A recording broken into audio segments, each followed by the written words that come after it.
Howard Beck joins me now from The Ringer, my old friend from the Lakers beat days. Great to see you again, Howard. Never thought I'd spend Valentine's Day with you, but here we are. Great to see you as well. Happy Valentine's Day, and pass along my best to Rich, of course. Oh, I sure will. Let's get right into it and talk about the article that you've got up on The Ringer today, looking ahead post-trade deadline and looking ahead at the rest of the season. What are you foretelling?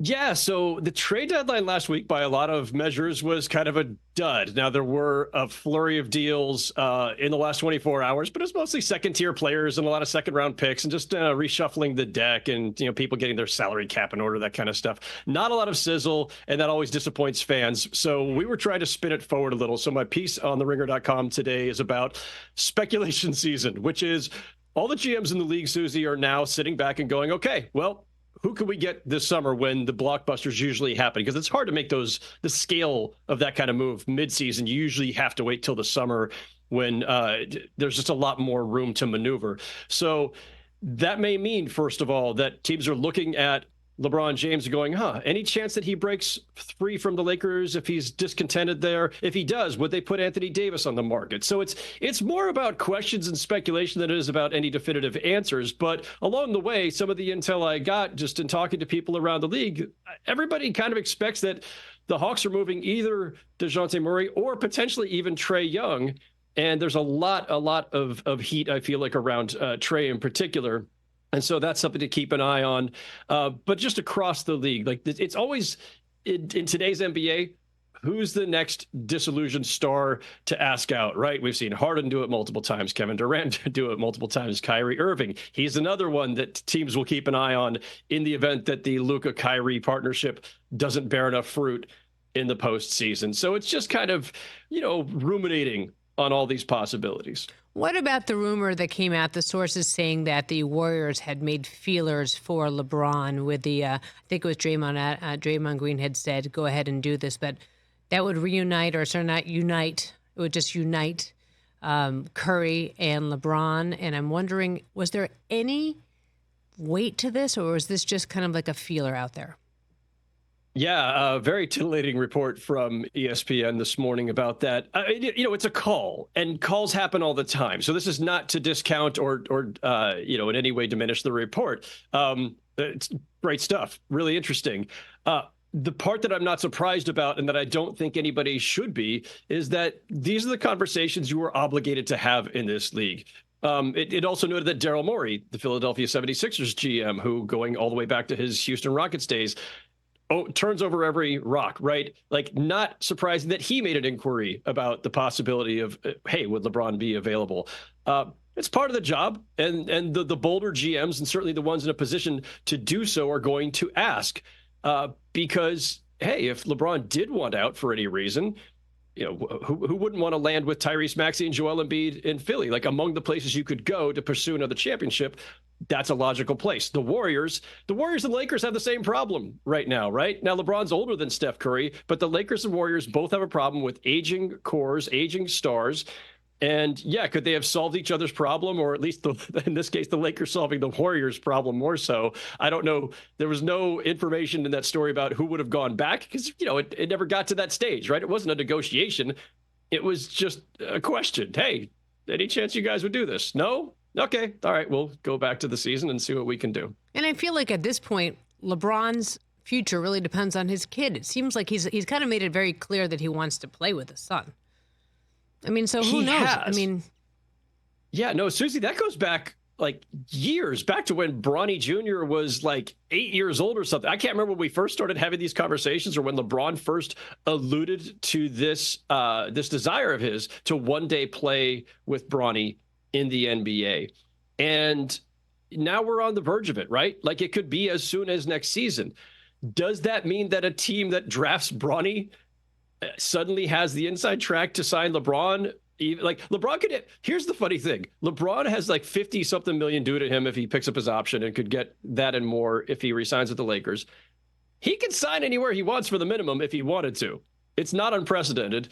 I don't expect it, but and again, to be clear, I don't expect that the LeBron Bronny thing is so important to him that he's going to somehow sacrifice and like go play in, Charlotte or something just because they drafted Bronny Jr. But it's another piece of the intrigue that we have to throw into the mix this summer, where it's at least worth discussing, and we'll see how LeBron actually acts on it. Or do the Lakers find a way to just draft Bronny to keep LeBron happy? That's, obviously another very likely scenario. I mean, doesn't that seem like the far more likely scenario? The real estate's right here. His life is here. And I can't remember there being a player that teams worked harder to keep happy. Yeah, and yet LeBron, like clockwork every 4 years for the first, or for a period of time, there was changing teams, right? Cleveland to Miami, Miami back to Cleveland, Cleveland to LA. I think I certainly have thought from the moment that LeBron picked LA and the Lakers that that's where he would finish his career and that's where he would retire. And if I had to bet, that's still what I believe will happen. But LeBron has surprised us all before. And, so much in the NBA, especially when you are a player of LeBron's caliber or a team of the Lakers' legacy, these are entities where like there's only championships and there is nothing else. The Lakers feel that way. LeBron feels that way. The playoffs mean everything for a team like the Lakers. Where do they finish? And if he feels like there's enough promise there, and if there are conversations with Rob Pelinka in the front office about what else they plan to do this summer to strengthen them, those are the things that go a long way toward staying. But I also think, to your point, Suzy, yeah, I think LeBron's happy in LA. His family's happy there. It seems like a stretch to think that he's going to like go bounce around at age 40 in December. He'll be 40. I don't see that happening unless things really ended badly this season. I don't see it happening at all. Howard Beck from The Ringer joins us here on the Rich Eisen Show. Suzy Shuster in for Rich Eisen. Jayson Tatum, how good is he? Tatum's phenomenal. So he was here in Brooklyn last night, beating up on the Nets in my backyard. Tatum has been fantastic. The thing for the Celtics is like no one has had any doubts for some time about whether Jayson Tatum is all NBA, an MVP caliber star, a guy who can obviously carry your team very deep. They went to the finals 2 years ago. The question about the Celtics and about Tatum and Jaylen Brown as a tandem has always been, what are they going to do in crunch time? Because that's when sometimes their judgment has been a little suspect, or their playmaking has been a little bit faulty, the decision making. And so that's the evolution that they need to have. On the other hand, look, just personnel wise, the pickup of Kristaps Porzingis, who's out right now banged up, happens a lot with Porzingis, but he has lent a whole other dimension to that team. The Celtics are far and away the favorites to win the East, and I think the favorites to win the championship at this stage. And so, how we feel about Tatum, how we talk about Tatum, per usual, will depend a lot about whether he can deliver in the postseason and get these guys back to June at a minimum and maybe even win a championship. What's your impression on how well Doc Rivers is meshing with the Bucks? It's a great question. Obviously, the record doesn't show or suggest that things are going great so far.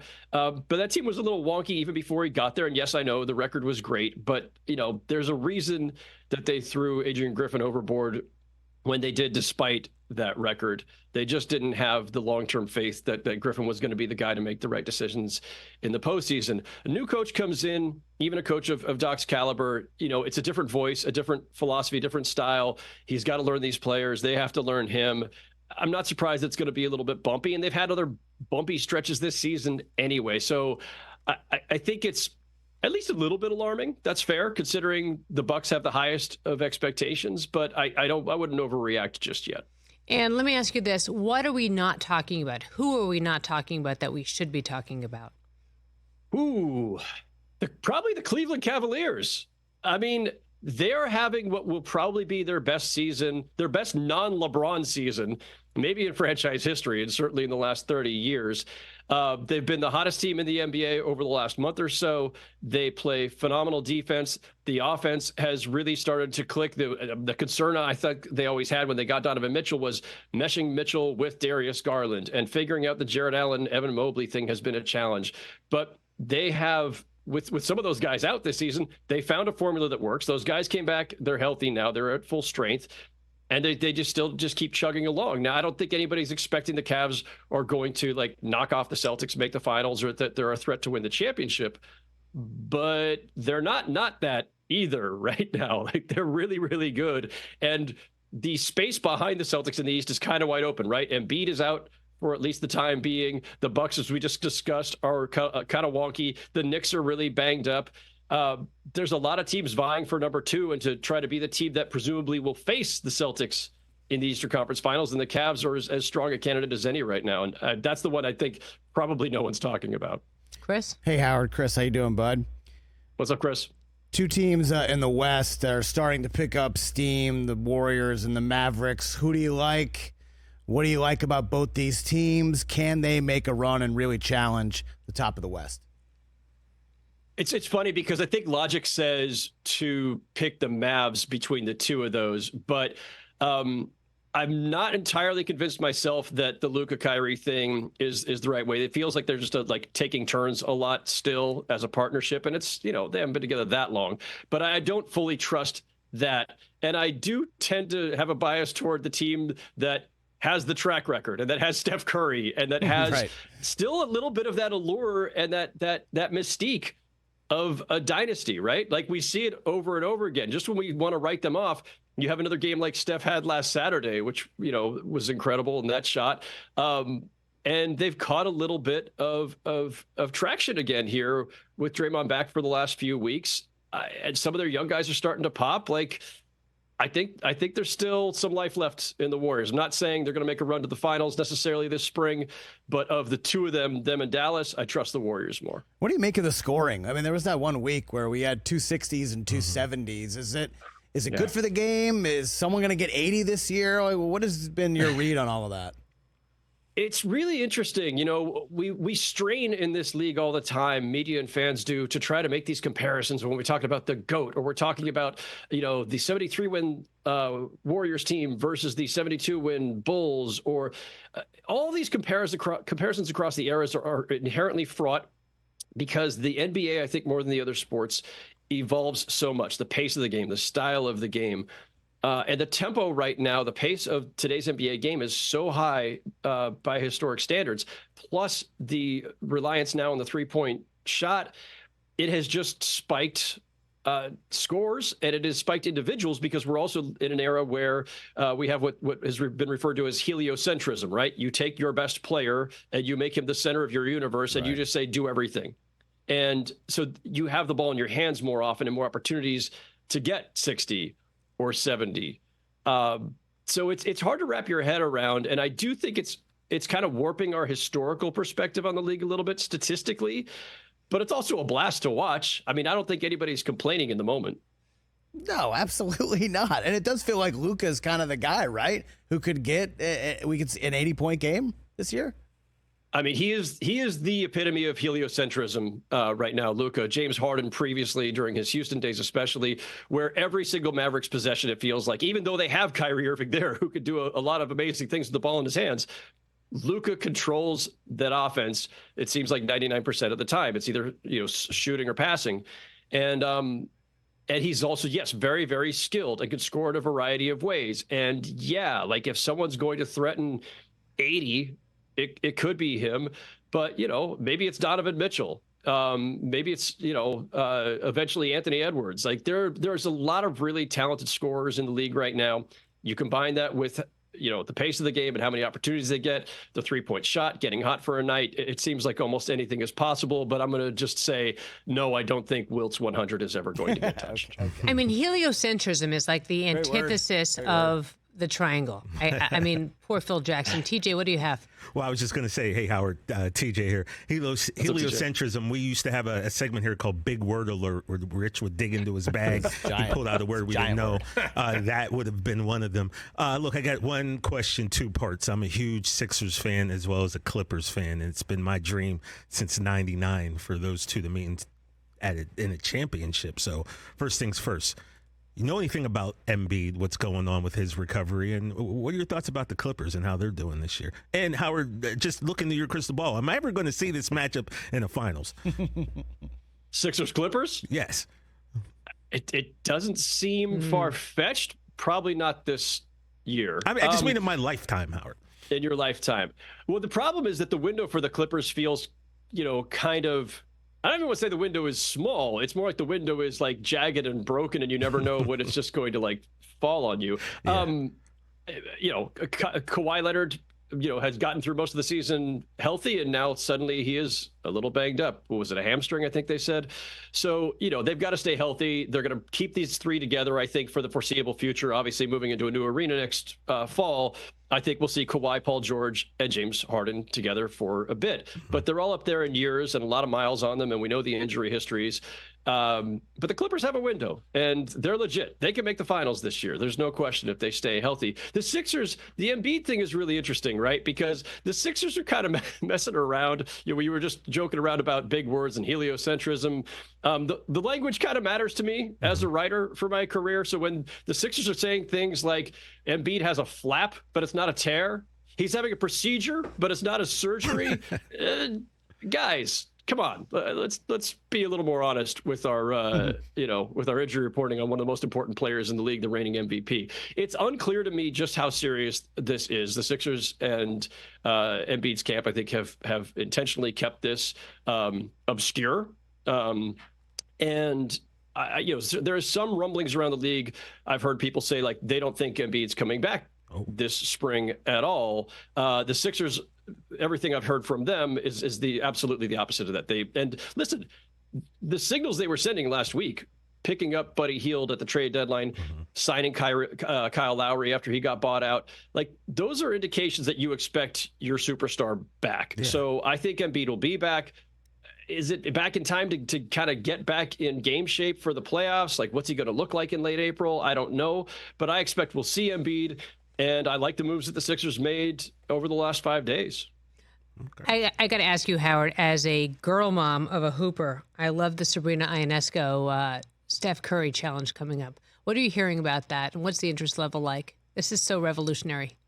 I love that they're doing this, in part just because, just not to be negative here, but like the NBA really does need to find new ways to spark more interest in All-Star Weekend. It's all gotten a little bit stale. The dunk contest feels like it's on life support again. Like, shout out to Mac McClung for reviving it, but like they're having to import a G League player to like make the dunk contest feel good. So Steph versus Sabrina, like I love any new wrinkle that they're going to add. If people want to get into the gender aspect of it, like fine. Like, I'm not a big battle of the sexes person. Like, I just think it's fun that two of the greatest shooters of all time from their respective leagues are going to go head to head. It'll be fun. We haven't seen anything quite like this. And they're both great personalities too. They're going to make it fun. I think it'll probably be one of the highlights of All-Star Weekend. I don't even think it's about the battle of the sexes. I just think it's great that we're talking about women hoopers. I mean, with Caitlin Clark and with Sabrina, yeah. I just think changing the dynamic, and it really does show you how many more people are tuning into women's sports. So it's less, to me, battle of the sexes and more just exciting to see.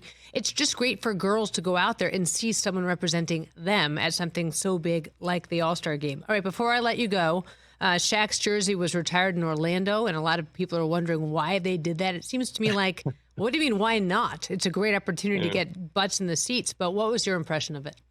I mean, Suzy, you and I both know, having covered Shaq for years in LA, like his relationship with Orlando was fraught, to say the least. He once referred to Orlando as a dried up pond. Every trip the Lakers made to Orlando during my 7 years on the beat, that was always, it wasn't like LeBron back to Cleveland levels of vitriol, but it was pretty intense. They did not really like Shaq after he left them behind and dumped on their city. So listen, time heals all wounds, all that stuff. I love that they did this. I understand he was only there for 4 years. I understand that when he left in a way that was very contentious, at least for Orlando fans. But I hate to say it this way, the Magic don't have a ton else to celebrate, and Shaq is a really big and really important part of their history. And I think it's the right thing to do to let time heal the wounds and honor, the best player in your franchise's history. No, he didn't deliver you a championship. No, he didn't stay there for the duration of his career. But his importance matters, and I think just healing that wound matters too. Like, I like seeing that come back together. It's still the same ownership group. None of the same people running the show at the basketball level. But I think it's good for the game. It's good for Shaq. It's good for the Magic. I don't think there's anything to really pick apart here. Oh, I mean, I remember when I was at SportsCenter when this happened, suddenly you're cutting Magic highlights. You know what I mean? You're talking about the Magic. It just seems to be like a total no-brainer. Let me think. I can get Shaq in the arena or not. Yeah. I think I'm going to make that phone call. Yeah.